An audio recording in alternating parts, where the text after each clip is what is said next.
Nak tahu cara buat pelaburan hartanah yang berkesan dan menguntungkan? Jangan main beli je. Jom tengok penyelesaian terbaik untuk elak kerugian dan dapat pulangan maksimum. Nak beli untuk duduk sendiri, sewa atau jual semula?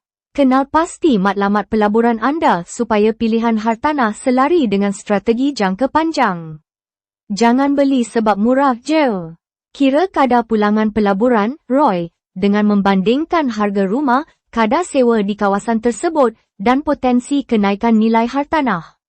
Pastikan anda mampu bayar ansuran tanpa beban kewangan. Jangan lupa kos tambahan seperti cukai, penyelenggaraan, dan yuran guaman sebelum beli. Nak pelaburan hartanah yang berkesan? Pilih hartanah yang betul, kira pulangan dengan bijak, dan urus kewangan dengan baik. Like, share, dan follow untuk lebih banyak tips hartanah. Ada soalan atau topik yang anda nak tahu? Komen di bawah. Jumpa lagi di video seterusnya.